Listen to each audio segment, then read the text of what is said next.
What if stones could speak? What would they tell us?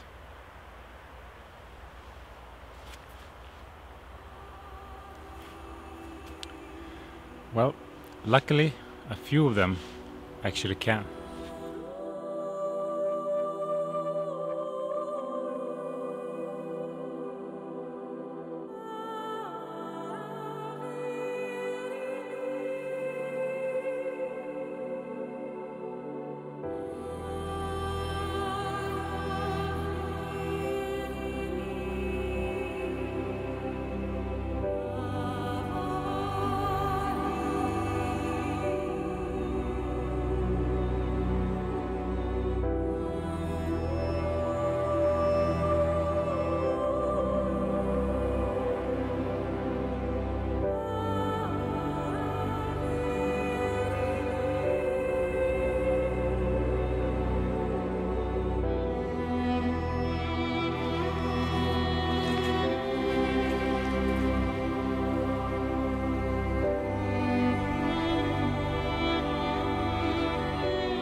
Yes.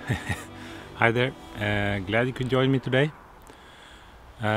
Let's have a look at this stone behind me.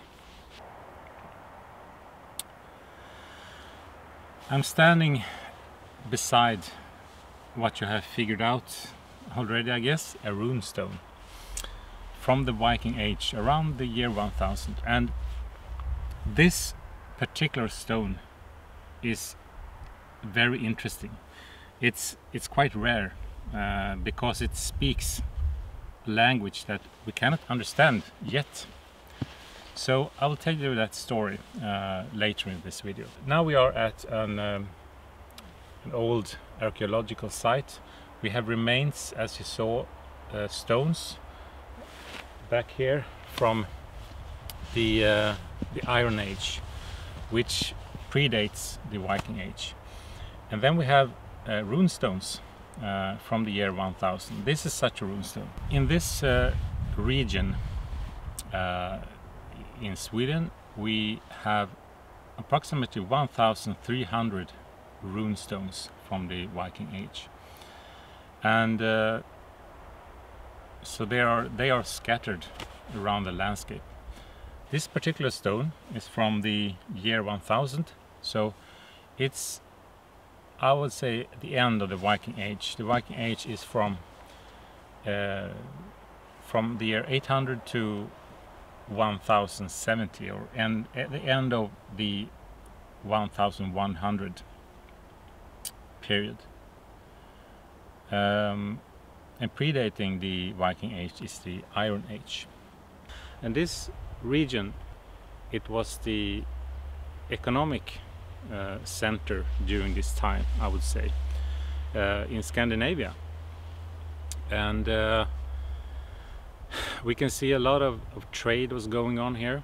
There were built impressive burial mounds and buildings and structures. And also, of course, during this time you have what the Vikings is most wrongly, I guess, known as, and that's the raids. They went abroad and they made raids, for example, along the English coasts. The absolute majority was farmers, peaceful farmers that lived in small communities in this region and throughout the Nordics. Let's talk about the stones, because this is something that is most linked to the Viking Age, the stones. It is not particularly only raised during the Viking Age. This one is, but there are many stones raised much earlier during the Iron Age also. And also you have the religion. You can see on most rune stones in this area, you see here, there's a cross. If you see the cross here, there's a cross. It's very common on runestones, and that is a sign that the Christianity came, and there was a mix between this earlier belief system and the Christianity. So that's quite interesting. Often you see a cross here. There's a Christian sign, and you see we have a serpent here, or some kind of ornamentation, also very common to have this ornamentation. And originally these were runestones were usually painted, so they were quite impressive, painted with colors. They were very colorful, and it must have been beautiful pieces of art when they were raised. So 90%, approximately 90% of the runestones are raised as a memory of someone. Maybe they traveled abroad, they never came back, and the people at home, they decided to raise a stone for this person. So the absolute majority of the stones is a memory of a person. And the runestones are written on with the futark. Is the alphabet during this time period, the futark. And so usually you can read them with no problem if you understand the futark. So usually when you visit a stone, you have a little sign telling you what it says. That's quite interesting. So I think maybe we can go to a few runestones and see what they want to tell us. But this one, as I said, this is a very interesting stone, because you see it is written here. Here is the words, the runes, and or the letters, if you want to call it that. And this stone is it makes no sense. It is not possible to interpret the what is written. So there are two theories here. He did it on purpose. That's the first theory. He did it on purpose, so no one could read it. The second theory is that he didn't know how to write the futark, so he just carved random runes on this stone, because it really is random. You cannot get anything from it, understand any meaning from it. And I think that's the most probable theory. It was a person that wanted to raise a memory over someone, but he didn't know how to write. He didn't know how to use the runes. And also the overall design of the runes and the art here, it's not the sign of a skilled carver. So it must have been someone that wanted to do this, and he managed to do it. And guess what? I'm standing here 1,000 years later, and I'm looking at his stone. I'm looking at the runes. I'm looking at what he did. You know?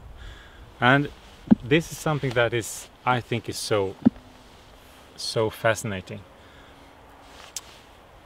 Every time I go around to sites like this, when you have burial mounds or stones or some kind of archaeological site, I always think, how was the life of these people?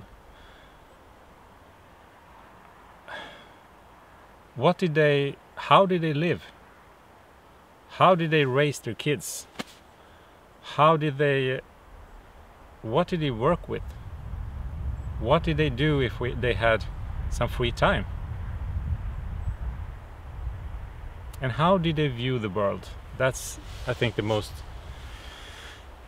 fascinating thought? How did they view the world? You know, today we have all kinds of tools to understand what we see. These people, they didn't have that. You know, what were they thinking when they were looking up to the stars, for example? And the connection. When you can stand 1,000 years later and read what happened to someone. Another thought is that what memories do we leave behind, you know? We should leave behind something that is good. And of course a carved stone. It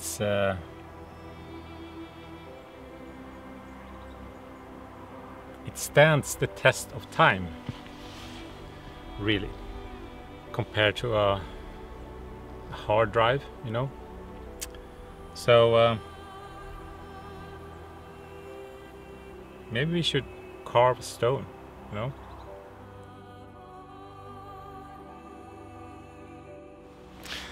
Thank you for watching. I really appreciate that. And if you're new here and you like this, please consider subscribing to this channel.